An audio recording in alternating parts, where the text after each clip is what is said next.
There we go, as the pompous orchestral introduction for Sonic Talk dies away there. Something that might have to be changed quite recently, because I've heard some new articulations of orchestral choir type stuff, which beat the one that was done in, but that's nonetheless, we want to thank the guy who won that. Mr. Kent Spong. Anyway, we'll back to that. It's NAMM. We've just come back from NAMM, everybody. It's the Sonic Talk number 346. Let's try that, 346. And we're back, refreshed. Usually from NAMM, I come back and I literally got in the night before. I come back, get up, do the show. This time, I figured I'd give myself a week off. In fact, I stayed a day later and had a really nice time in Santa Monica where the sun was shining, and I paddled in the Pacific and did all those things. In fact, some of my other guests have probably done the same. But more on that in a second. So we'll start off. We've got a new guest. Actually, we met a chap over at NAMM where we were taken very good care of by the NAMM people. We were in a special VIP press room where we had ring-fenced network and like a concierge. A very attractive concierge as well, series of concierges, and just a kind of, our own special place. It was awesome, actually. So I just want to say hello and welcome to Mr. Corry Banks, who's over there. Whereabouts? So you're on the West Coast somewhere, right? Undisclosed location. On the West Coast. That's right. Corry, somewhere in a private, undisclosed yet sunny location. A sort of bunker with one of those light pipes that come in. Deep underground, that's right, ladies and gentlemen, where the bass cannot escape. Corry Banks, right. BBoyTechReport.com. Corry covers kind of, I guess, technology from a kind of hip-hop, R&B point of view. Would that be fair to say?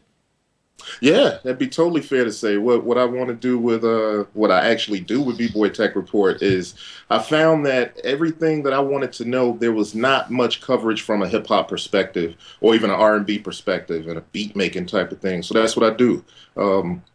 I just kind of check out all the different things, the same stuff that anybody else is checking out, but I have my own perspective, and that's from a beat maker and a hip hop perspective. So, yeah, that's what I do. Excellent. Well, thank you very much for joining us, Corry. That's your first. You may have recognised Corry from other internet publications, but if you've probably seen his videos on YouTube, he's all over the place. So I want to say thanks for him to coming on. We've also got our guitars editor, who's shrunk. Rich Beech there. I will see to that immediately. Richard Beech there, sonicstate.com/amped. Look, I even give him a little Les Paul headstock. How's that? Which is, incidentally, the guitar I use in my reviews. So there you go. If you just talk for 5 seconds, I'll make your screen bigger. Okay, cool. So I also got back from NAMM around the same time that Nick did, but I one-upped him by going surfing in the Pacific Sea, which was obviously has a lot more kudos to it. So... there we go. I think there you go, Rich. I've enlarged you enormously. I hope that was pleasurable for you as it was for me. Right. I love this show. So, and that's Rich Beech. Rich Beech, of course, guitars editor, did a sterling job. I've been watching some of the videos. I didn't get a chance to watch everything, and your presentation skills are putting me to shame. I feel like a donkey compared to your smooth moves on the mic there. Thank you. You're one of very few people to say that. So. The respect and recognition will be forthcoming, I'm sure. And Mr. Gaz Williams over there in Bristol. Gaz Williams, of course, music technologist, professional bass player, and just general man about town, and purveyor of fine hairstyles. We're looking quite windswept today. Gaz is sort of I could almost detect a hairband if I didn't know you better. How are you? Oh. No, you haven't got a hairband. But how do you feel coming back to this horrible weather in Britain, Nick? It must be quite a come down. Yes, you're quite correct. It is quite horrible. It was really because in Santa Monica, we basically, because normally I come straight back. I don't get any time off. I took a night off. We left Anaheim early because we usually leave on Monday morning. We left on Sunday night, so we had a full day and a night in Santa Monica, just a block back from the coast, and went and had breakfast on the beach, and it was bloody great. And then when we got back to the UK, literally I kind of I managed to get some sleep on the plane, which is awesome. It was one of those flights where business class is really full. First class was full, but cattle class was completely empty. So everybody in cattle class had an entire row of seats to themselves. So yeah, it was a real sort of power to the people moment. And I felt like, well, I paid the cheapest flight, and I got 4 seats to lie down on. So when I got back, it was just peeing with rain. It was freezing, and I was inappropriately dressed, and all of those things that you get from coming back from sunnier climes. But I feel fine. I'm over the jet lag and what have you. It's really no problem at all. So thanks for asking. So what have you been up to, Gaz? You've been viewing from afar. The rest of us so far on the show were there in person, and it was kind of it was an intense experience, but it's very hard to see it from the sort of outside point of view. You have your immersed head on, and whereas you're probably the person who's got the most realistic perspective of what perhaps happened. That's interesting. Yeah, I mean, I should have actually been doing my tax returns at the time, but I was completely sort of preoccupied with sort of doing regular kind of page updates on the Sonic State page to see what was happening. Yeah, it was interesting. It was exciting, and I saw that Sonic State land. I was like cheering like home runs every time you'd sort of landed what looked like a world exclusive. It was like, yay, up with the boys. It was great. There was some. You landed some biggies there, didn't you? Yeah, definitely. Oh, Someone's kidnapped Nick. Nick, are you okay? You know what? I'm absolutely fine. Thank you for asking. I was just trying to get Mark on the line because he's shown up too. Yeah, we were very fortunate. Yeah. Hello, this is me. Hello, Mark. Hold on one second. Yeah, it worked out very well from that point of view. We were very fortunate to get a bunch of scoops. And what's great about it is on Wednesday, we managed to get the Moog, which there's still nothing else there, but perhaps we'll come to that in a sec. But yes, we were very fortunate. It meant we could take the feet off the brakes a little bit on the Friday and Saturday from our point of view. I know Rich was running around like crazy because there's a lot more guitar-based stuff than there is technology. But yeah, we were very fortunate, and we were just looked after by everybody, which is the kind of cool thing.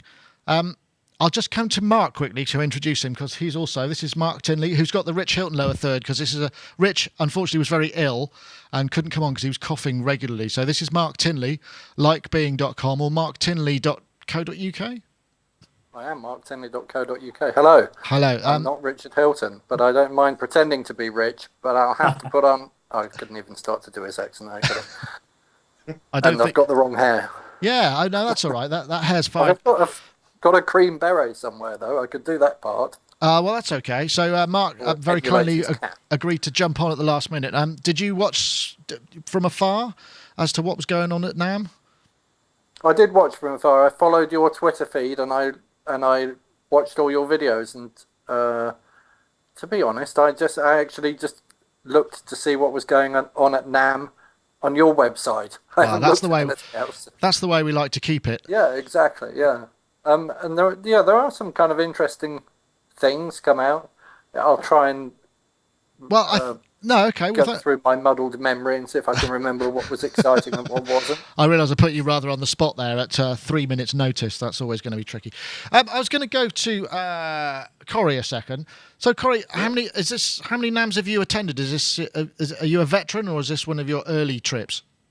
This is one of my early ones. Actually, this is my second NAMM. Wow. Yeah.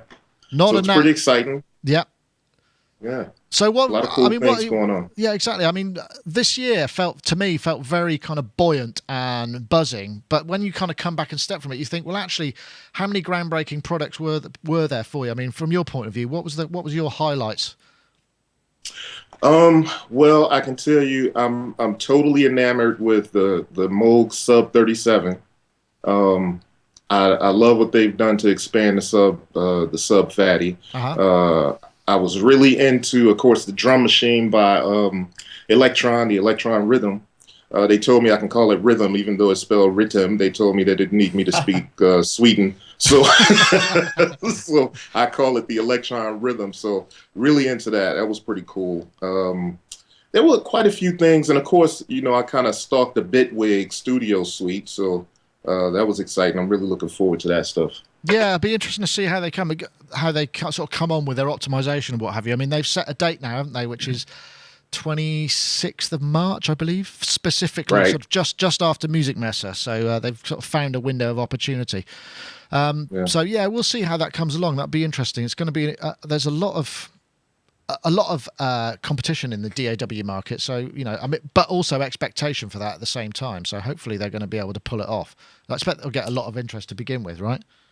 Yeah, well, there's a lot of buzz going around for Bitwig Studio. I mean, and even though there's a lot of things going on in the DAW market, I mean, what competition does Ableton have? I don't think there's much out there like Ableton Live besides now Bitwig. So it'd be interesting to see the duel to the death begin.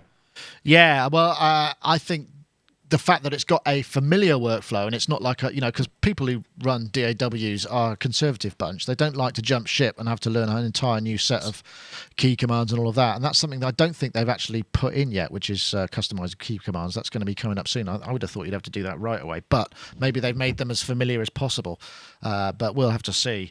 But challenges that once they actually get the thing coming out, it's going to be they're going to have to really get on their case to bring out these updates, because as soon as it gets to a wider audience, they're going to be people going, hey, it needs to do this, it needs to do that, and they'll have a lot of people hassling them, I'd imagine, right? Oh, big time. And you know what? People are unforgiving. People, I mean, just ask the Kai. People are totally unforgiving. They'll be like banging down your door. Give me this. It should have had this. There's no way it doesn't have this. Because the thing is, we're musicians and beat makers. We don't know what happens, and most of us don't know what it takes to actual program all of this stuff and how, iterations happen. So it'll be interesting to see how they get along with it. And of course, their iterations come out Windows, Mac, Linux across 3 platforms simultaneously. All their builds are parity across all platforms, which has got to be a challenge, I'd imagine. Yeah, that's huge. That's huge. I can't imagine. But as well as RYTM, which is, I guess, the Swedish way of saying rhythm, or perhaps the Turkish way, because we had Cenk, who's their main guy. He's the guy that makes everybody want to buy Electron stuff, because they go, I wish I could be as good as him. Or if I buy it, am I going to be as good as him? And the answer is probably no.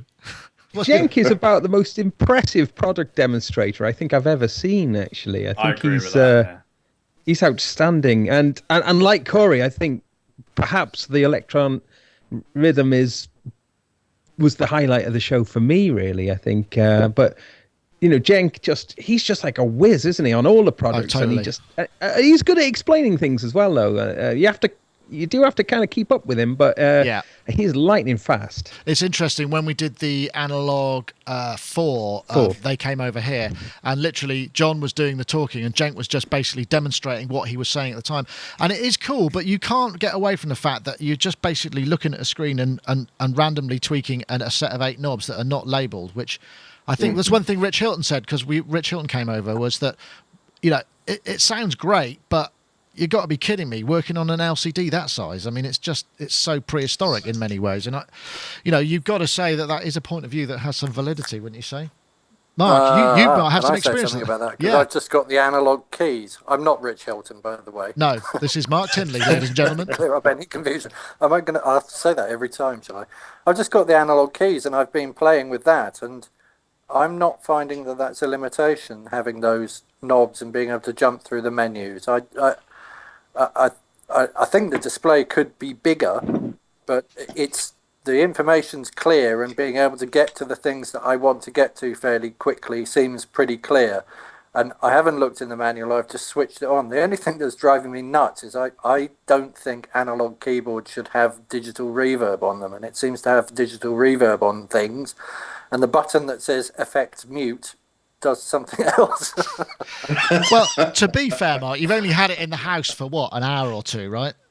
I've had it in the house for about 45 minutes, which is why I wasn't going to come on the podcast. But the whole house now has that delicious smell of new synthesizer, and it's kind of permeating everything, including the dog. And I'm like going, now I remember why I used to like buying new synths all the time. It's that kind of smell, the packaging. Those carcinogens emanating out of the plasticized packaging. Someone should do that as a fragrance. They really should. It's fabulous. No, that's what I call the new synth smell. You can buy new car smell, right? Can't you? Isn't that quite popular in the States? It is. To buy a little tree that smells like a new car. I prefer a little synth cardboard thing that smells like a analog 4 though. So we should work that out. Yeah, I think it might be a bit more niche, but yeah, definitely worth doing. That's right.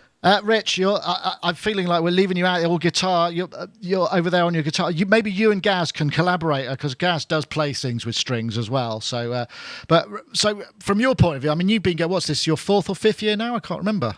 Feels like that was my 4th year. 4th year, right? Okay. So, and it was interesting. Before the show, we were sort of sitting in the hotel the night before, just sort of going, actually, I don't feel terribly excited. You know, I'm just kind of And I guess it's a testament, fortunately, to our preparation that I didn't feel that excited, because I wasn't thinking, my God, I'm really worried about X, Y, or Z going wrong, because it felt like everything was covered. But actually, once you're on the floor, it sort of the adrenaline takes over. I think it's to do with just being bombarded with 120 dB of shredding guitars that starts to kick the adrenaline. But from your point of view, what's your kind of initial sense of the show as compared to previous years? Well, so first of all, I found out that the actual legal sound limit is 80 dB. And that was being broken left, right, and centre. I can tell, because I have really bad hearing in my right ear compared to my left ear, and that actually got worse while I was at NAMM, which is obviously a bit of a shame. So next year I must take earbuds. And yeah, I think the main thing for me, it's funny when you said it was buoyant, because I was actually looking outside my window, and there's a sort of key outside my house, and there's a little life buoy bobbing up and down. And I was staring at it when you said the word buoyant, but that's how NAMM felt to me this year. It felt like it was very positive on the guitar side as well. I know that most of the guys probably listening to this right now are more into tech than guitar, but there was some real nice kind of crossover stuff, like the Source Audio Manta bass filter. Oh yeah, I saw that. That was really nice. Well, you can use the hot hand USB controller to control some of the effects on the filter. So you can play an actual bass guitar and get some really cool wobble bass sounds. I know everyone's a bit sick of wobble bass at the moment, but you can do other things rather than just that. But that was one of the best demonstrations I saw. And it's funny you were talking about new synths as well, because the new synth smell, one of the biggest things for me was it felt like all of the big amp companies out there had kind of all thought at the same time, like, why are we just making digital equipment that costs sometimes over £1,000? Let's just make some really, really nice tube amps that sound great. And I really got used to that new tube amp smell. The sort of that's a cross between dust and wax heating up, isn't it? Yeah. It's just such a pretty smell. And I mean, the Vox AC15 Special Edition had the nicest smell out of any amp at NAMM this year. And it just kind of made me want to spend about $2,500 on a new tube amp, which I can't afford to do, but I will try and do that before summer. So I think, the big thing for me is probably going to buy a new amp, one of the ones that was released at NAMM, and there were just loads of cool guitar gadgets there, which was great too. Do they actually, is there any kind of advances in valves? I mean, does anyone ever come out with a new valve that will change the face of, a guitar sound or whatever, or is that stuff all pretty much set in the still? No. It was funny, I was actually at a R&D sort of thing for Yamaha on Monday. They basically just showed me a few things that I'm not allowed to talk about, and I had to give my opinion on them. But we had a conversation about NAMM, and I told them that I thought it was just all about tube amps this year. And a few of them asked me, so like, is there any upgrade in anything? Is there anything new? And I was like, no, they sound really old, which is great. And it's all old technology. But I think a lot of the major amp companies have been really scared to do what they do best, which is make really, really great hand-wired tube amps. And the boutique market's caught up with them, taken a load of money away from them. And Marshall in particular have just sort of realized, well, why are we building 5-watt Class A combos when we could be doing something that sounds like our blues breakers, but actually has a bit more in the way of flexibility and options. So I think that's what's happening. That's interesting, though. I mean, it seems like there's quite a lot of room to shake that market up with hybrid, in the same way that synthesizers are being, the digital control of analog componentry, which will give you whatever repeatability. I mean, there sounds like there's quite a market for that. I know, Gaz, you kind of straddle both worlds. You traitor, you. And so, I mean, on the guitar side, was there anything that kind of really stood out for you? Gosh, there was so much, wasn't there? I wasn't sure about those touch plates that Rich was championing. That I wasn't sure about that. I thought they looked quite ugly. Those were they looked like sort of track pads built into the scratch plate that you could. For flipping switch up configurations and what have you. Yeah, I mean, why did you think that was so good, Rich? What was your what excited you about that? I think what excited me the most was the actual potential there. I mean, that company is so young and still has quite honestly still has a lot of work to do, but that's a prototype. They can make them look prettier, and the whole point of them being at NAMM was to work with, for example, I think Fender might be teaming up with them to release an actual off-the-shelf guitar. So if that happens, it could look prettier. And so do you think it would look more like a scratch plate then? Is that the idea? Sorry, my flatmate just walked in. Look more like the scratch plate if it was. Is that the idea? It wouldn't look so different from the scratch plate. Yeah, I think. I think the guy who designed it is all about technology and maybe not so much about design, and you see that a lot at NAMM, especially with prototypes. So, I think if you can get it to look good and fit in with they're putting it on a Stratocaster, which is such an iconic guitar. Every Stratocaster has 3 knobs, or almost all of them do. It has a 5-way pickup selector, and they've taken those things off and replaced it with things that like you say look like a trackpad. So I think there are going to be people that moan about that. Has it got a screen on it like an iPad? No, is it like the XY MIDI pad thing? Does it light up? I think it's like a laptop trackpad almost. Exactly. Yeah, because I talked to that guy. I thought it was a pretty cool thing. And look, I know nothing about guitars, but I thought it was cool to take old tech like a guitar that's the most classic instrument next to the piano, that they start putting all this new tech on it. So I don't know much about what the plan is going forward, how he's going to develop it, but I thought it was pretty cool to add technology to a guitar. But yeah, I think he will have to think about the design, because it did kind of look like a cannibalized laptop trackpad slapped onto a guitar.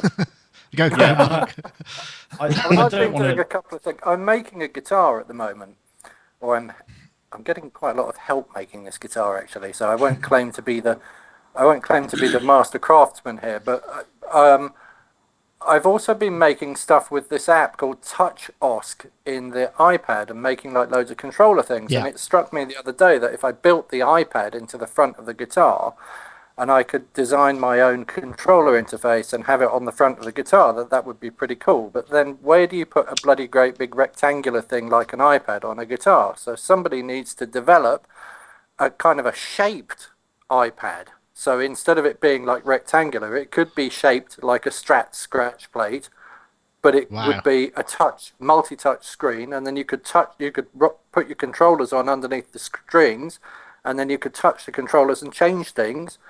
And do away with the controllers and have things you could see and adjust. That makes sense to me. So have you all seen Livid's new Kickstarter program for Guitar Wing? No, I haven't seen that. Yeah, well, it's almost like what was just being mentioned here. So it's basically a little. It looks like a wing, and it fits right under the bottom of the guitar, and it has sort of like Livid's classic little buttons and a couple switches and track pad sort of things for leveling and things. And I think they're coming out with a iPad effects. I think it's called Wing Effects. I see. There it goes. It looks like a sort of that's kind prosthetic, of cool. a prosthetic attachment. If I design my own controllers, though, I need to be able to design what goes there and what it does, so that I can choose what to control with it. Right, I see what you're saying. I mean, I don't just want a whole set of, knobs and faders where they want to put them. I want them to be where it makes sense to me when I'm playing a guitar. That's quite a challenge to create a kind of a totally configurable tactile surface, but that's an interesting idea. Actually, while we're on the subject, well, because TouchOSC already is that. It just means but it's a square screen, isn't it? To create a custom shaped screen, because that's the issue. Because these screens, these touch screens, are so affordable because they run them out in, they press them out in their millions. Whereas if you've got something, I want one star shape, the more likely is you'd have a rectangle with a template over it that just revealed a star shape of the screen that was underneath. That's more likely to happen. So maybe an iPad Mini or something smaller in it is where you're going to have to go for that kind of thing. I don't know.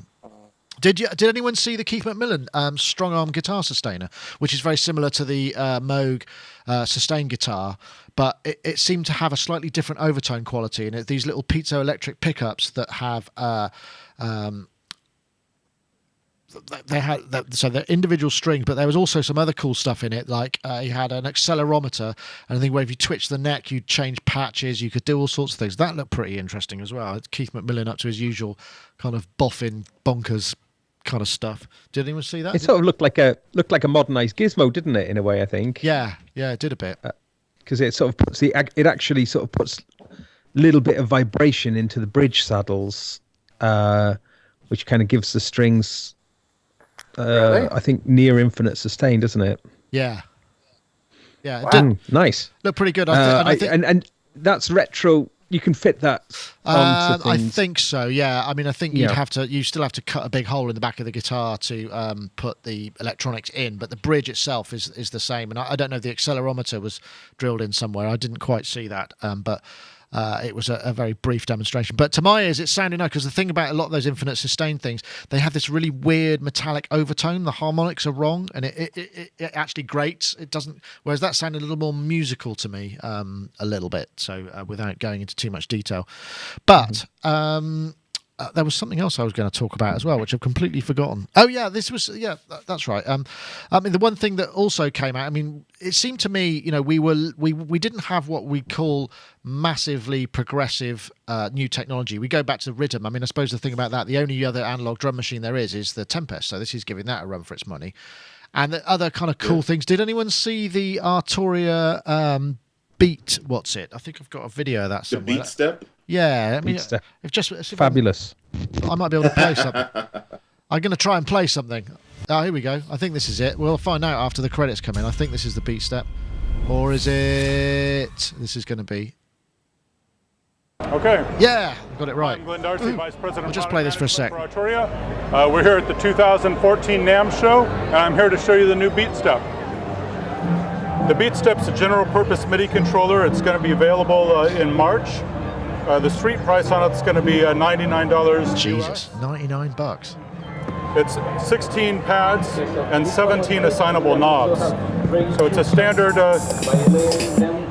pad controller. What we've got USB output. The USB going to the computer if you the USB going to the computer. If you want, you can use it standalone by just using any USB charger. We've got. Is it class compliant? Can I use it with an iPad? Yeah, it's class compliant. We actually are showing demos over on the other side of the booth with an iPad. Good question, Andy. With two things. We're using it with an iPad and an original Oberheim SEM module, because we have CV and gate output as well as MIDI output. Okay, great. I won't play all of it. It's also got an internal step sequencer, which seems to be, because I think the Trigger Finger Pro, which is the new thing, has also got some of that stuff. I'm guessing, Corry, this is probably something that's right up your street, because, I mean, in terms of making beats. Have you found response to that stuff? Because, I mean, when we posted that video, it's in our top 10 YouTube video kind of views for that week. Yeah, actually, a lot of people, I mean, Arturia is beloved by beat makers ever since they got with the Spark and the Spark LE, or as I often call it, the Sparkle. But yeah, the Beat Step is pretty dope, man. I'm looking forward to check it out. Unfortunately, I was always so caught up. They did those demos. They had a schedule. I don't know, it was like 1:30, 2:30, 4:30, whatever it was. But I was always caught up. You were in the wrong half hour, right? Yeah, exactly. I'm like, what? You did it already? So I'm looking forward to getting it in my hands and really checking it out. But I love what they're doing and finally having 16 pads. That's kind of the definitive setup, no matter if it's in a 4x4 4x4 configuration or a 2x8 like they have, but it's real cool that they put 16 pads on it and that it can, sequence all kinds of stuff, external, internal software, iPad, whatever. So and $99, I mean, that's pretty hard to argue with, isn't it? $99 is kind of almost, it's an impulse buy almost, isn't it? Yeah. I mean, yeah, you could buy that just because you're curious, and if you don't like it, oh well. It was $99. And it's a $99 MIDI to CV converter as well. Yeah. I mean, hello. Yeah. That's always worth having. And that's the thing that's interesting. I mean, one of the things that really I found really did come out in the whole sort of from NAMM is, there were two things for me. One is like modification of workflow. It all seemed to be about workflow, which is quite interesting when you consider probably 90% of the people that actually buy this stuff don't do anything professionally. It's just a kind of, a hobby for them. So that's sort of it, but it's an aspiration to being professional if you can improve your workflow. And also just reducing the price of stuff. I mean, some of the prices that we've been seeing for stuff, I mean, you look at the Behringer as well, it's just like, what? How on earth can you make this stuff for that much money?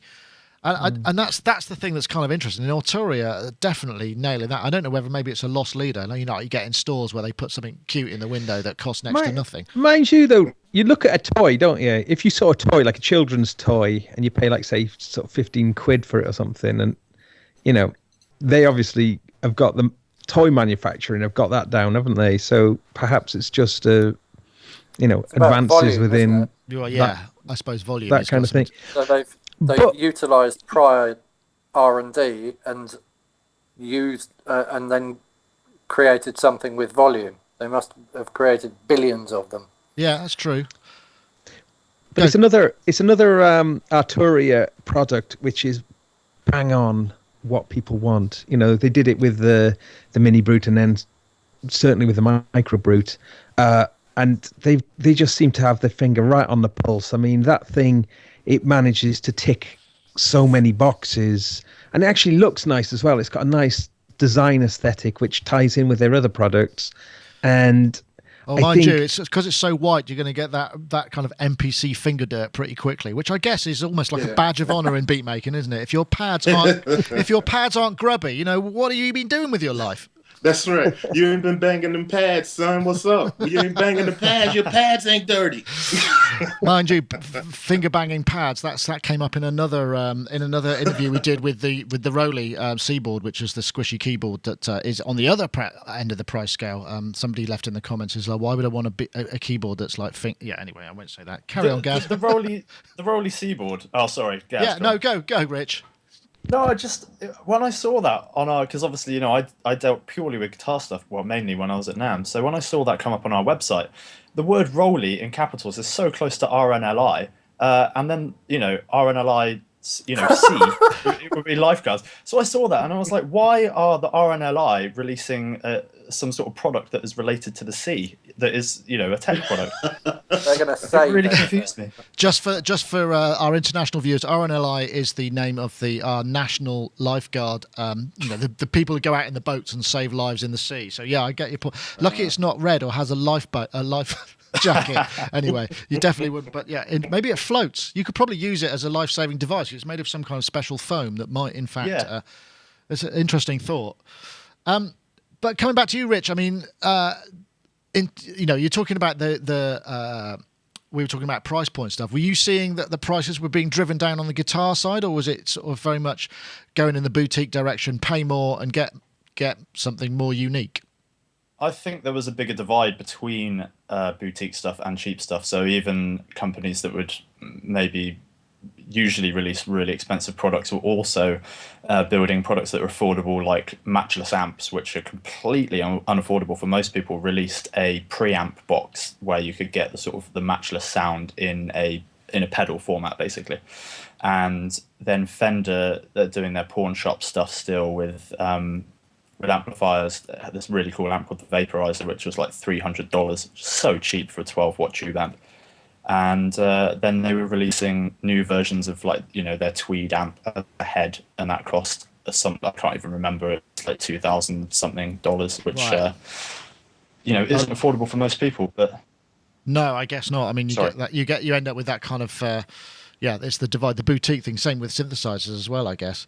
But yeah, I suppose the other thing that I sort of noticed really was there wasn't an awful lot going on in software world apart from the isotope brake tweaker. I noticed. Corry, I'm guessing a lot of what's happening outside of the kind of hardware and pads is kind of in software. Did you find? I just couldn't find much in the world apart. There wasn't a whole lot going on. I mean, as a matter of fact, I had people hit me up on Twitter and on my YouTube channel like, hey, where's this company? Where's that company? I'm like, I don't know. I don't see them. I don't know where they are. I've heard that a couple of them had reps roaming around, but not a lot of them had booths. I don't know. Maybe it's just a different type of deal. I don't know if who knows? I could speak about it. But who knows if they see the value in, or if maybe they just don't have anything. I mean, who's their Cubase 7.5? But that's 7.5. It's not like a whole, like 8.0, like a new iteration. You know what I mean? So maybe this was just like an off year for software. I don't know. I wonder what we see there are people who are making high value or, certainly valued large sample libraries. So I did something with Embertone, Blaker's Cello, and also Realivox Blue, which was really cool. In fact, Mike Green did a fantastic Sonic State-based phrase for me in his demo. But those are the things that seem to be there, rather than maybe the thing about virtual. We did see AAS and other people, but maybe that market is being depressed because of the piracy issue, and so there's just not as much money in kind of going out and doing that. They're much better off just sort of focusing on the core technology and saving the cash that's being ripped out from piracy. Maybe there's that as well. Well, there was a big software announcement, wasn't there, that took us all by surprise from Korg with Gadget. That was a NAMM. Yes, that was a NAMM, release, wasn't it? This is true. iOS, really. But yeah, I guess. Yeah. But that did look good. They didn't really show us that at all, and I've been meaning to look at that. We'll do that in a Sonic Touch, I reckon. Yeah, it's fantastic. It's a brilliant piece of software. I'm so impressed with it. Oh, nice. They do good iOS apps, that's for sure. Mm-hmm. Yeah. So I'll tell you the thing that really impressed me, actually. And it was, I'm going to call him Steven Satan because he has really black eyes and he never moves his eyeballs. But the Slate Digital thing, that microphone thing, did anybody see? Yeah, we did a bit about it. Yeah, that's where you buy the. That looked really interesting because in the same way that the Line 6 guitar for me is kind of a game changer. It means I don't have to have loads of guitars. I can just plug one guitar in and flick through and get as close an approximation to some of those kind of classic guitar tones. If you can get, and judging by the YouTube video, it sounded pretty much the same. If you can get the same sounds that people have been using on recordings for the last 50, 60 years, and you've got access to all of those microphone sounds from a unit like that, and the reason I'm mentioning it at this point in the conversation is because it takes DSP technology and it marries it to a piece of hardware. So without that absolutely flat or, basically referenced microphone set that it comes with, it wouldn't make any sense as a piece of software on its own. But those two things married together, if I can just stick a mic in front of someone and go, I'm going to stick you through a U47 and a Fairchild kind of emulation through this channel strip and whatever, and then I've got that sound just instantly available. I think that is a game changer because most of the time we go out and rent mics and they're all getting old and falling apart and blah blah blah. Yeah, it would be kind of, I don't know, it just looks cool. Does look, maybe I should actually found something that maybe I should just explain what it is. Essentially what it is rather than just a mic modeling technology, you buy two mics. You buy a large diaphragm and a small diaphragm condenser mic, which are Stephen Slate's own specification. I don't know whether they make them. That you also buy a 2-channel preamp, and then that goes into the signal and is processed by the plug-in in the computer because it knows what it's getting effectively. Because the whole thing about mic modeling in the past has been, so if I take my rubbishy SM57, can you make it sound like a C12, please? Of course we can't. It won't possibly work. Whereas because they know what they're getting in, because they know the frequency response of the mics, they can much more knowledgeably process the signal. So it's an interesting, and it's a couple. That makes sense. It's a couple of $1,000. It's not. It's a bunch of cash, but it's not an excessive amount of money. I've got the Antares mic modeler thing, and it's useful in that if I if I use an Octave MK219, which is kind of a budget large or one of the first budget large diaphragm mics, I can make it sound more like other things, but it's a bit of a bit of a loose science, I suppose. It doesn't. Uh-oh. Is that the electron falling on the floor? Is that the dog eating the packaging? Oh no, Jesus, that wouldn't be good. No. Well, East might. You know what? I won't go there. That's a complete red herring. Don't worry, Electron. It's fine. I haven't broken it yet. Okay. What was I saying? Yeah, so it is a bit of a dark art trying to get one microphone to sound like another, and it's useful. You can create effects with it, but to actually have something. Sorry, I've just got to put that. Steve Satan is in the chat room. You summoned me, he says. That's amazing. The Dark Lord. Sorry, Mark. I blew your flow. I do beg your pardon. I think you're right, though. I think it's an interest. But also some of the stuff the guy was saying was what high dynamic frequency response. What the hell does that mean? That's just marketing that's nonsense. Not a phrase. Yeah, it's just, so there is an element of smoke and mirrors. Sorry, Rich. Yeah, speaking of smoke. No, I want to hear it. Rich, are you enjoying your Applewood smoke fancy electronic cigarette? Yes, I found that my kudos as a gentleman has gone up by at least 7%. So. Excellent. Well, that's something that we can always, not that we're endorsing smoking of any kind, kids. If there are any kids that watch this show, I can't imagine why there would be. But, yes, it's an interesting idea, and also basically it's tied to two pieces of hardware. So you end up buying three pieces of Stephen Slate audio stuff and a plug-in. So it's kind of a cool, the plug-in reference. I mean, I suppose you could use the mics without, obviously, the plug-in. I mean, why not? So let me. It just kind of makes sense to me. Sorry, Corry. Line 6 stuff for a while. Sorry, go, Corry. I'm talking over everybody now. I'll shut up. I just wanted to make sure I understand it. So this is you buy the mic or two mics. You get two mics and the plug-in. Oh wow. Wow. Yeah. Well, so the whole thing costs a couple of grand, but because the plug-in knows what it's getting from the mics, that makes sense. But that makes sense because they have to have a baseline in order to. Yeah, they know what the frequency. But the thing is that's quite funny in the thing that he uses says, so I take this mic, which is a high quality condenser mic, and I can make it sound like an AKG D12. And it's like, yeah, so can I. What I do is this. It's kind of like so there is a little bit. It wasn't necessarily the best example they used, but I'm sure that as the stuff comes online, but people just totally dig Stephen Slate. He's got whatever it is, a special sauce about him that makes people kind of want to be associated with the dark side. That's what it is. Do you think that's what it is? He's made a deal. No, I think. He's obviously a musician and an engineer, and he understands how this stuff works and what people want, and he's giving it to people. So that's kind of what matters, really, isn't it? Yeah, I guess marketing is important.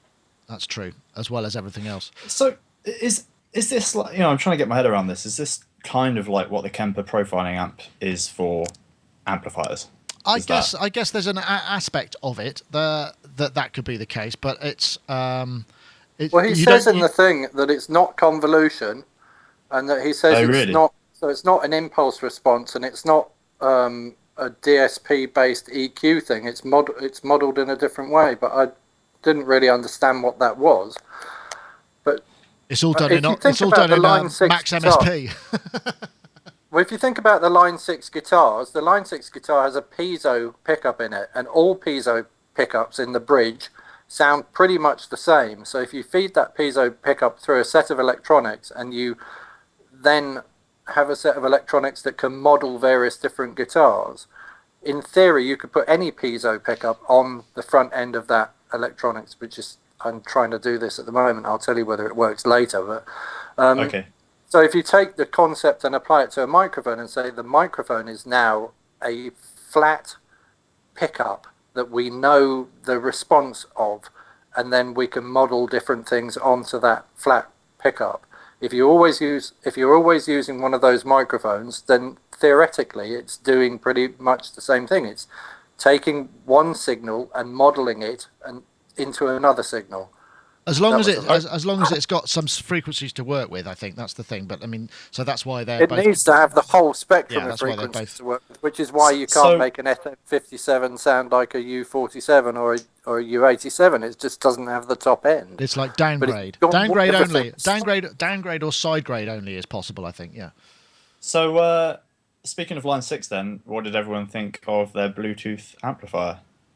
Well, I know this created some hilarity amongst our guitar team, but I actually thought it's an interest. It's kind of like a lifestyle thing, isn't it? It's an acceptable large amp that really kicks out a lot of power, but it's for your stereo. So you've got a fabulous boombox effectively that you can plug your guitar into, but it's essentially the digital DSP makes it a sort of Line 6 light product to me. I don't know, Mark, you might be best to. Did you see the amplify thing? It's like a sort of Vox AC30 shaped cab, attractive looking thing that you stick your iPad, iOS device in, and it grabs the metadata from the tunes that you're playing along with and matches tones to them, which is kind of a neat idea. But it does make it sort of a bit consumer kid practicing in the bedroom kind of thing. But this thing can kick you. There's a 75 watt and 150 watt or 100 watts. Kicks out a lot of power and looks. I like that idea. I didn't see it, but I do like that idea. So what you're saying is, if I put Bowie into it, it turns me into Mick Ronson. Yeah, it creates I a tone. My guitar in, and suddenly I sound like Mick Ronson. Or else Slick. Yeah. Essentially, I like that idea. It's a good idea, isn't it? But whether or not it's as Rob said, it's a bit like this. It's a bit like this lower third, then, isn't it? Because you've plugged me into. I've turned you into Rich Hilton. And now suddenly I've turned into Rich Hilton. That's right. Your metadata. The only thing I would say about that is that the amount of money on of equipment that was involved in making Mick Ronson sound like Mick Ronson on the end of a record or even live is a vast amount more than the technology within that amplifier. And I've got to say, when I was listening to the review and they did because I didn't film that product, they did the Megadeth sound. Megadeth doesn't sound great anyway. It sounds pretty bad, right off the bat. But that was like Megadeth put through a radio, mic'd up, and then put through a set of laptop speakers. It just sounded absolutely awful to my ears. So that's fine in approximation. The thing about guitars and valves is all about even order harmonics, isn't it? So if you play a guitar chord, all of the overtones are going to be even order harmonic overtones, and it has a completely different sound to transistors, which have an odd order harmonic overtone. But the other thing is the air in the room. And what I like about the early Line 6 stuff is that it had something in it called air in the software that actually did sound like a guitar amp in a room, even if you played it through small speakers. And I think somewhere along the line that's got lost. But if you turn up an amp up really loud in a room, the sound of the air being moved is one of the most important things that makes it it makes it interesting to play. If you're being overwhelmed with you can feel the bloody speakers moving at you and stuff. Yeah, that's what I want from an amp. So and that's why I think sometimes I get a bit of abuse for being a Yamaha THR evangelist, but that's exactly what I get when I play on those, and they're tiny. And I know I get even more abuse now that I've admitted that I'm involved in their R&D process for their next line of instruments. I'm not getting any money for that. So I can vouch for that. I know that it is possible to get that feeling, and that's a thing. Yeah. It's not a quantifiable thing. It's just a feeling, and I've never had that with any Line 6 product other than a DT25, which actually has a power section that is valve anyway. So did you start with the really early pods, like the Pod 2.0? Have you used one of those? I'm assuming you have. I used to have a pod a very long time ago, and I loved it at the time. But in hindsight, I don't know. To me, it sounded a bit like an ME50 or something that that Boss would release. And yeah, that's Anyway, I'm sorry, but the guitars are taking over the tech show. We're going to have to bring the bar down. Just think as if you were playing bar billiards, and the timer's gone, and the balls will no longer roll down, at least for the moment. But I suppose I can link it in a kind of slightly tar way when we talk Keytar. Obviously, this has been a bit of a major start. That you like that? I've saved that for you, Corry, because I knew you'd appreciate the finest link punnery that was possible. So Keytars. Now it seems like there were a couple. We've got the Alesis, what was it called? I've got it here in my notes. I actually did make some notes. The Alesis one, which has got the wireless. It's the Vortex, which is re-released. They've dropped it by $100. It's $200. Wireless MIDI. It's got an accelerometer in it and drum pads and all kinds of stuff. $199. Oh, wow. That's Nice. incredibly, and that uses the same wireless MIDI as the Newmark Orbit, which is the DJ controller. Which literally you take it, you plug it into a USB key. It's a MIDI port into everything. It's just astonishingly kind of no-brain kind of scenario. And we also got the Korg RK100 VT100S, I think it is, or was it RK100S, which was more like 699, which has got the bones of a Korg XL in it in terms of the sound engine. Now I'm curious as to where and who these people are who are pushing the market for the making of Keytars. And I'm looking squarely at you, Corry, because I'm wondering whether the hip-hop community are just kind of, they want to get out from behind the decks, behind the pads, get their foot up on the monitor and start wigging out with those kind of what seems to be... There's a proliferation of Euro-style trance lines in R&B stuff. Yeah, I mean, EDM is taking over, right? So, I mean, I know a lot of people that love vintage gear, vintage synths, and there's a lot of, there's a good number of vintage Keytars out there. And I'm seeing that, I just did an interview not long ago with Keith McMillan from KMI. And one of the things we talked about is how there's a transition from people being stationary and behind a keyboard or behind a DJ stand or behind whatever their instrument is. And now things are going wireless and they want to get out front and perform more, because it seems like beat making and the act of making music is bigger than whoever the performer, the vocal or the lead vocal or lead guy is. So I can easily see how the Keytar is making a comeback. And I mean, they're adding pads to things. And this is just putting the musician center stage. So now people want to be untethered. And I think that's what's driving it. It's kind of like it's trending, really. So do you think we're going to get custom grills? We need spray jobs and custom paint jobs for Keytars. Everything has to be custom made. That's right. You gotta get it. I was surprised to see that the down Korg... to the wireless MIDI technology being fast enough to make all this stuff work seamlessly and spontaneously now as well, hasn't it? Yeah, that's true. I mean, before it was like you hit the key and then it happened several, 20 milliseconds later, but it doesn't seem to be that anymore. So, Gaz. Technology has advanced quite a bit, so that's good. Yeah. I was interested to see that the Korg Keytar was made out of wood, or the body was made out of wood, which seems in complete contrast to what they were doing, like say with the MS-20 Mini, which was very plasticky, sort of abandoning wood.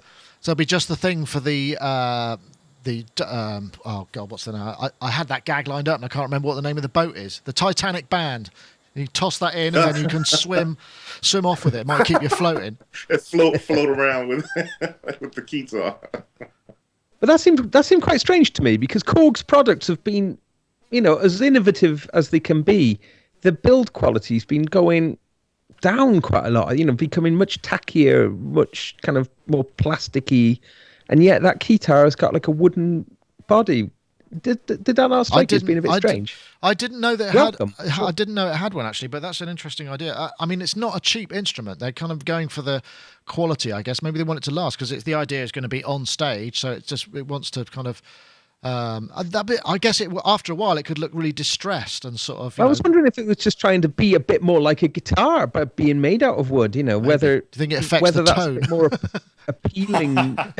What kind of wood was it be made out of? Basswood, of course, or something like that. African sapele. One of those. I mean, obviously, one of the really big stories was the fact that there was no news, and that was on the Roland AIRA, or how do you say it? AIRA.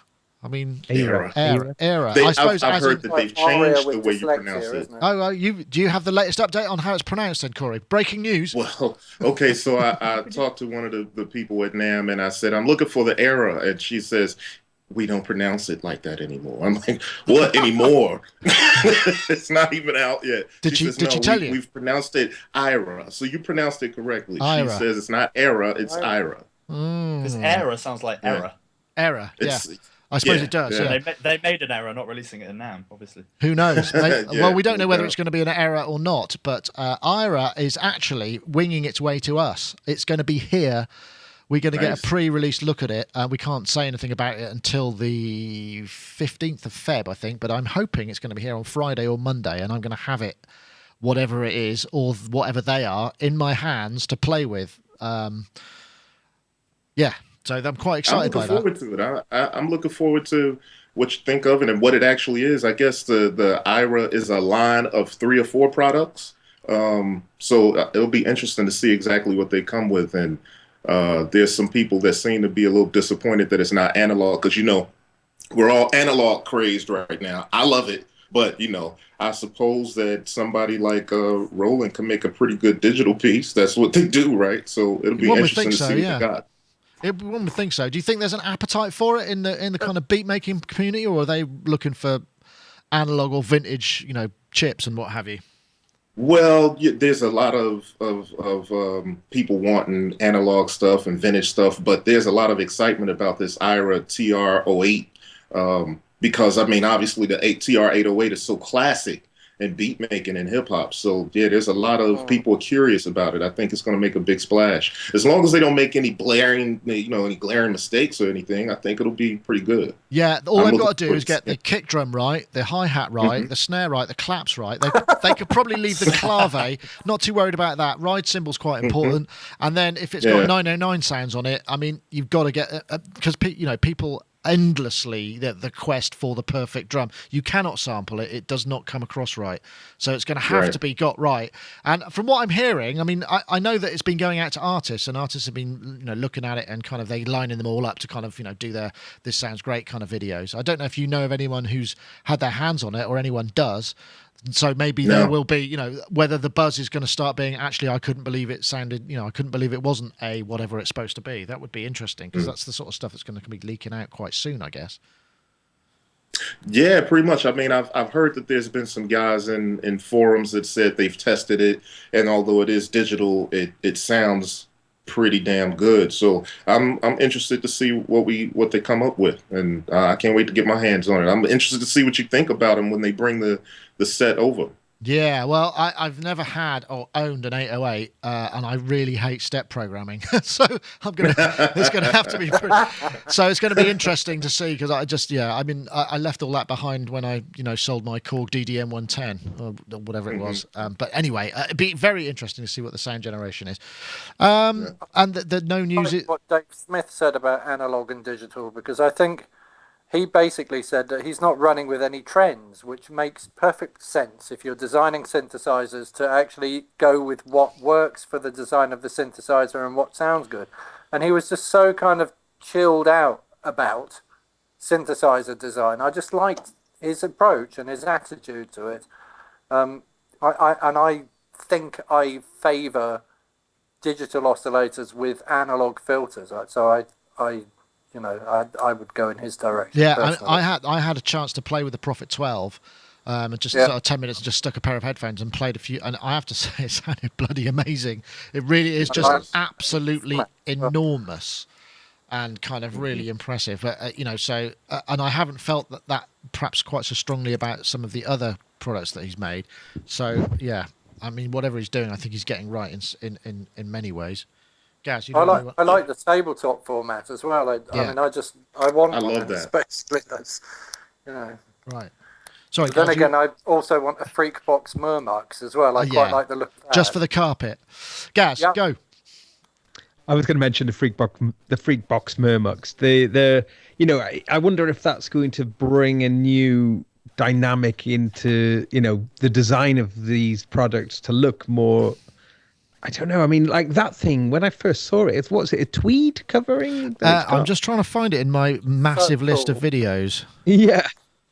So, it's like if you had a studio where everything looked like that, had that sort of look about it, it would look, I don't know, very stylish. I'm not sure as a synthesizer that there's it a had steampunk. particularly a lot to offer, but the look of it's beautiful. Yeah, I've just got that thing. Yeah. got the video. Yeah, it's got in fact, I went to the Pittsburgh Modular booth where I did a video, and he said, "Oh man, you got to go and see these synths. They've got like carpet on the front of them," and that was it. It wasn't like they sound amazing. It's like they've got carpet on, which so it's an interesting kind of notion in. But they do look very lovely. I mean, they're not cheap, but I guess not everything should be. I think a lot of the time with people buying things for the studio, it is a lot to do with how it looks. Yeah. I know a lot of people have got some really neat kit in their studio, but in their general workflow, they turn into their plugins all the time just to rig everything up, plug everything in. It's just that much more effort. So, it's lovely to have these things. So if that design ethic, becomes just things look really nice on shelves. Like you walk into a studio and you see that stuff and you just be like, ooh, lovely. That looks but great. anybody who owns a studio with one of those in it is going to say, "I'm sorry, you can't smoke in here," and then that's going to be sort of game over for a lot of people, isn't it? And if you smoke near that, it's just going to get all into the. You can't smoke in studios rotten, anymore, can you? I didn't think you were allowed to. Unless you got a Studio fancy, Paranormal. electric cigarette. Yeah, that's true. Unless you got You can electric. do the fancy electric ones. That's right, because that doesn't give out any. Well, I don't know what it does give out, but it certainly makes you cough. Whatever it may be. Yeah, it's an interesting idea. Sorry about Gaz.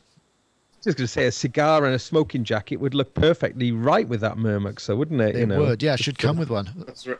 Yeah, like a quilted kind of affair with A it, sort bundle. of slightly golden. Yeah, that would be a sort of satin kind of vibe. I wasn't really thinking about tobacco, actually, to be honest, but I know what you're saying. Either way, thinking more of whatever the it does generate. traditional studio smoking. smoking. Yeah, I get your picture. It's going to retain the smell, isn't it? The wet dog. If you wouldn't want it to get damp or anything, or spill a drink. If you spill a drink on it. Well, what's interesting about? I mean, you just said it about that freak box. I mean, we spent the last 5 minutes talking about it, and we haven't spoken once about how it sounds. No. So that's interesting. That says a lot. Who cares? I don't know, but they just sort need of to sounded like an analog synth to me. It didn't do anything Unexpected. amazing, but it didn't do anything it shouldn't. So No, I guess not. Yeah. The UAD Apollo Twin, Nick. Ah, yes, the Apollo Twin. That got me very excited, just purely because we had it here, and it's a thing of great beauty, and it's a really interesting price point. So we're talking, I think it's about $800 or $900. So hopefully about £500 or £600 for a pair of those really good UAD preamps.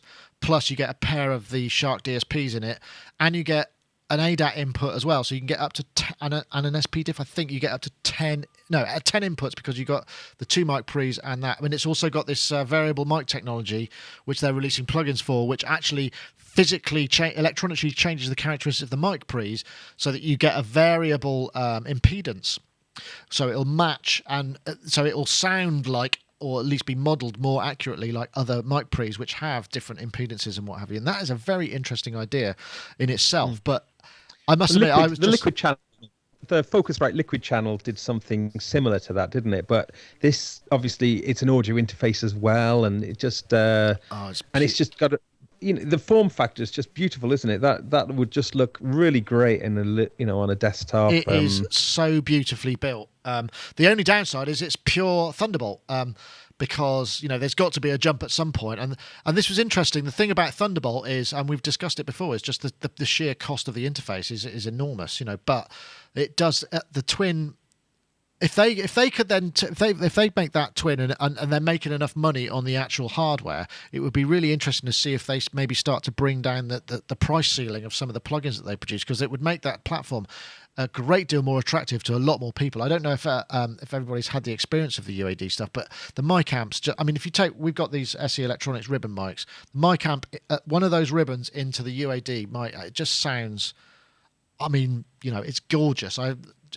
because you got the zero latency It's stuff. magical. Yeah. It's magical, quite frankly. I mean, a lot of the UA stuff is just magical. I have a satellite, so I can't run a signal directly into it. But their plugs are incredible. It's almost magic. I mean, it kind of saved my hide a couple of times on a couple projects that I've done. So yeah, I mean, having something like that you can run a signal into and model different things and use their plugs, it's like a godsend. Yeah, it's just it's a bit of a chunk of change, but really nice. It is. It is.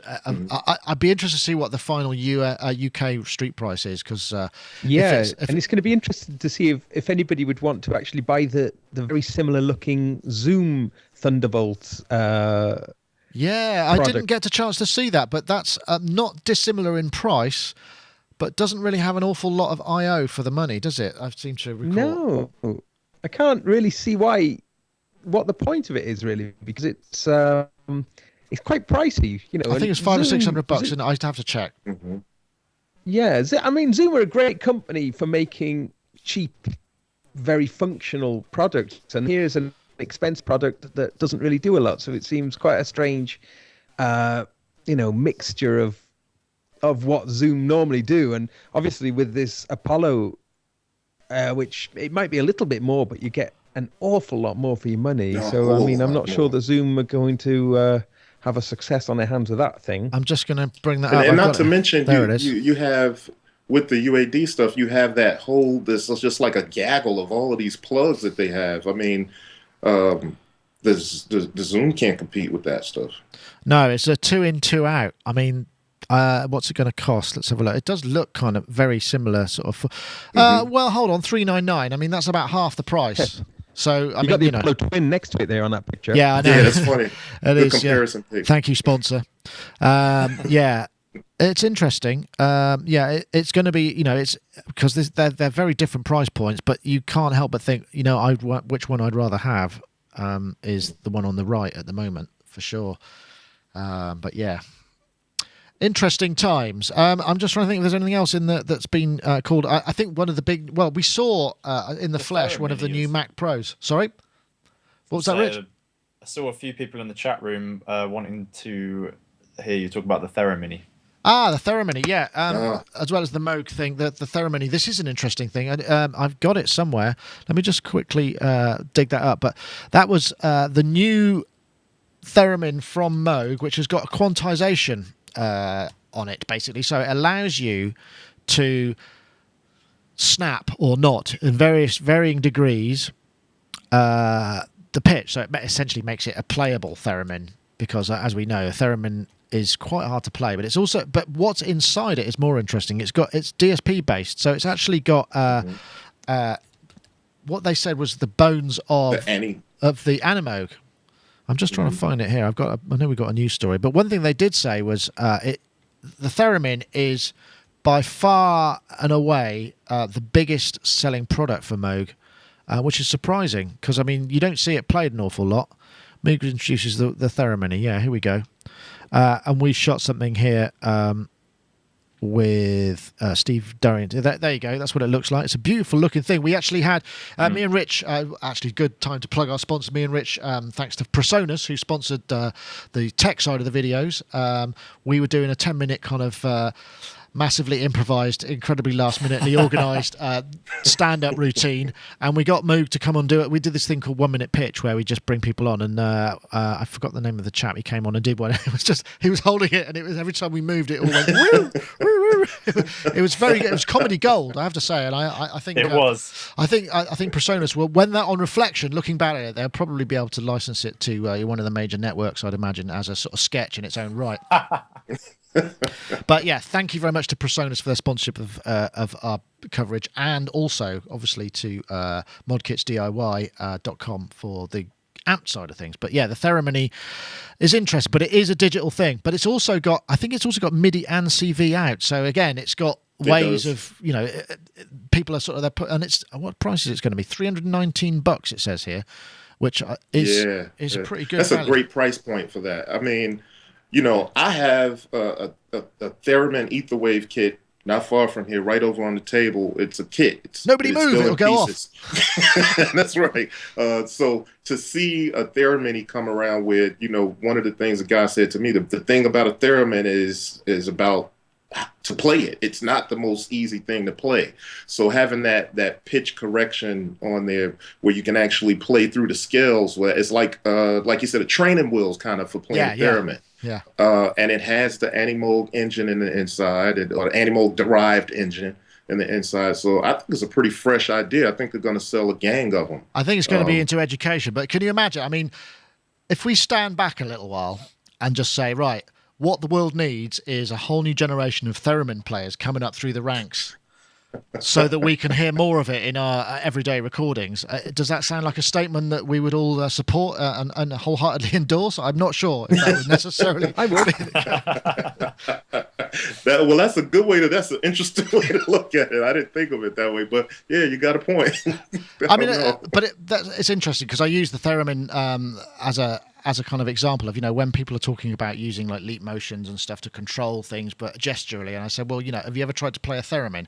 Think about that when you're thinking, yeah, I could just mooch around my computer interface with a kind of gestural control. The answer is no, you can't, because it'll be completely uncontrollable and you'll have to be so specific to kind of, get the mouse. Or even the I-beam things on the Roland, actually. I mean, I've sold my V-Synth now, but they had two I-beam controllers. D-beams. And that's right, unless D-beam. you set them on a really low resolution, like all you've got to do is kind of move, or smoke as well, actually. Smoke machine. You know what? Those things to me were kind of like party tricks. You know what I mean? Like you show up with a deck of cards, or you got your D-beam on your rolling. They were putting them on everything for a while there. It was all like you put your hand over it and you make it do something. You're like, hey, that's cool. Okay, now back to playing.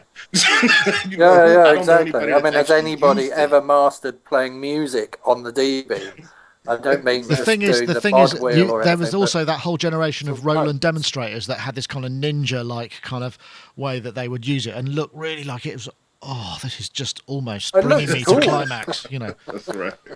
But I'm not so sure. I think they must have bought like, I don't know, 1 million of them or something, so that they've got a whole warehouse. It's kind of like Rumpelstiltskin, where you're looking in the background and they've got to empty this warehouse by, whenever it is 2020, right. When there will be no longer be D-beams in the world. And they've got another warehouse full of new supernatural chips as well, I think. Can I ask a question, because I wasn't paying attention? Go. Apollo, what's it called? Apollo Twin. Yeah. How much was the Apollo Twin?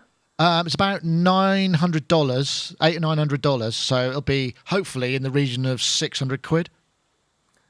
Because it does say I'm just looking at the specs. It says UAD2 inside. 1 or 2 Shark DSP processors built into it. So that's a really good price point, isn't it? Yeah, well, you can buy the desktop. You can buy the desktop in. I think it will come in solo and twin form. But I would suggest there's no point in buying anything. So you can also plug in a light pipe and have 8 more inputs on it if you want. So yeah. Actually, that looks very cool. Actually, it is quite thrilling. Gaz, are you tempted? Sorry to jump back a bit. Have you got any UAD hardware, Gaz? Yeah, apart from the mic amps. No.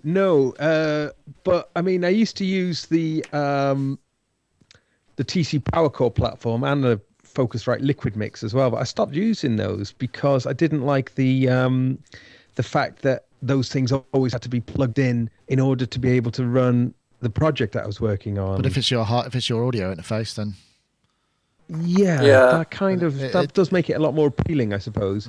But the same thing does apply though, and it's like, am I going to, if I come back to it in a few years' time? Yeah, it won't be there anymore. That's true. Am I going to be locked out of my when all my 12-month NFRs on the plugins have gone, and I realise to rerun the project, I've either got to grovel or I've got to spend like $5,000 on plugins. Yeah, It's tricky. Yeah. Anyway, it looks like, or it feels like, we're probably coming towards the useful end of life of this show. It's been a great fun, as ever. Nice to do the post-NAMM thing, and I want to appreciate everybody coming on board. I know everybody's got a lot to say, so thanks everybody for patiently waiting for your turns and speaking when you need to and all of those sort of things, so thank you very much. One thing we've got to say, really, is thanks to all the sponsors that have made it possible this year to make NAMM as good as it was. We're talking about Behringer, we're talking about Keith Macmillan Instruments, Universal Audio, TC Electronic, and Presonus and Modkits DIY. I hope I haven't forgotten anyone. Rich, can you remember anybody else? That sounds just about like everyone to me. And also, we've got to thank the team. Rich did a fantastic job, and Rob, and Andy, and Mira, who was our local team. She's the one who brought the cookies and helped us get food in, and brought the beer, which was a very important part of the thing. And also the live bloggers, Jason from Soundtracks Loops, and of course Mira as well, and the bloggers who wrote afterwards, Scott McGrath and Greg Kroll. We did do live blogs this time, which I have to say were fantastically successful. I can't believe that 20,000 people were interested in me drinking a cup of tea and then getting in the cab and then this is what the back of the headrest on the plane looks like, but they were, and I'm very, very pleased that that worked, and we're going to see more of that when we do it from Music Messer as well.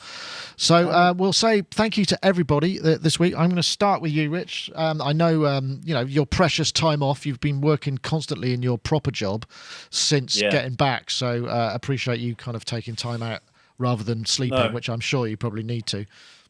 No, it's nice to talk about guitars rather than the world of national newspapers. So yeah, thanks for that. And I'd just like to say personally a massive thanks to my very good friend and colleague Rob, who he worked behind the scenes at NAMM, and most of the guys looking at our stuff wouldn't know how much he did, but massive effort from him. So Rob, if you're watching this, which you probably won't be, thanks. Yeah, I would second that too.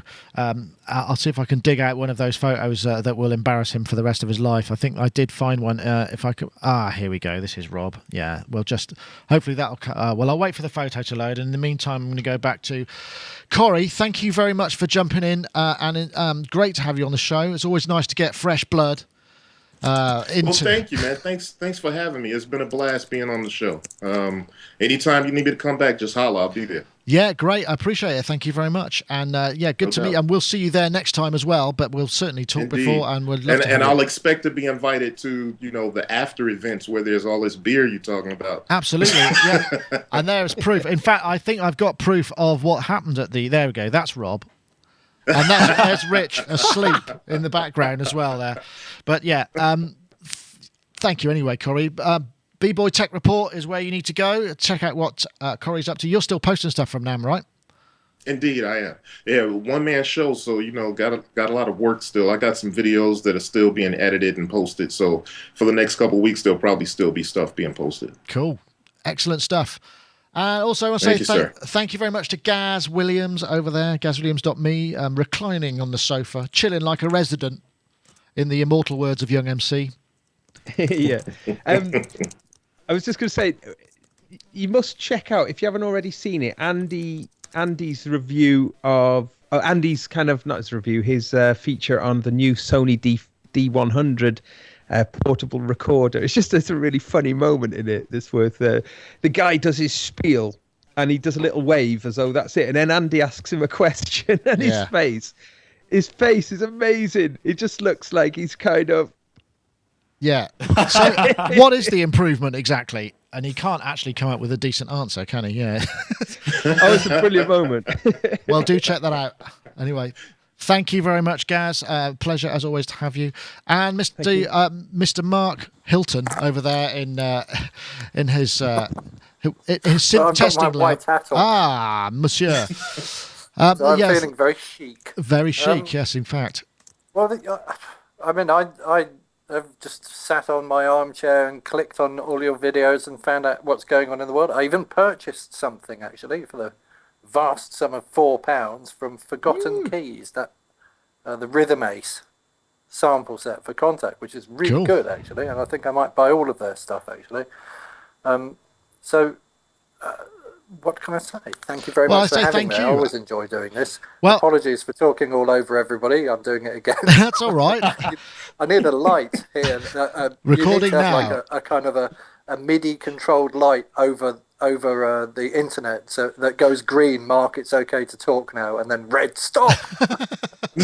I'll see if I can get our tech people on it and see whether we can come up with something. I'm sure it's not necessary. But Mark, thank you very much. And also, I'm looking forward to what you think of the Analog 4, because we're going to get you to come over and do your thing. I went through to the other room with a sudden feeling of paranoia when you said I had been knocked off the keyboard stand, because it is entirely possible for that to happen. So I had to go, I unplugged it all and put it on the sofa really carefully, because I just don't know what I'd do with myself if I broke it. Well, I'm sure it's all right. But anyway, thank you very much, Mark. Thank you, everybody. I'm going to leave you with the endearing image of our after show party. In fact, there are some people. I think you can see John Van Eaton there in the chat room, who's also at the party. That's him with just by Rich Hilton, and there's those two guys next to me. That's Elizabeth and James Lewin from Synthtopia, two of the nicest people you could ever meet in your entire life. They really are. And Jason Isgar.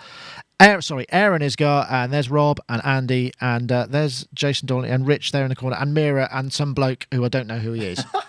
Well, I got an idea for that guy that you don't know who he is. I'm going to send you a picture of me, just kind of superimpose it in there, and we'll say I was there. Okay, brilliant. And then I'll send you some kind of margarita voucher to kind of... There you go. Just so that it all becomes a real actuality. Right, guys, Thank you very much, everybody. That is Sonic Talk number 346. It's a wrap. I'm going to press fade to black, and then I stop recording.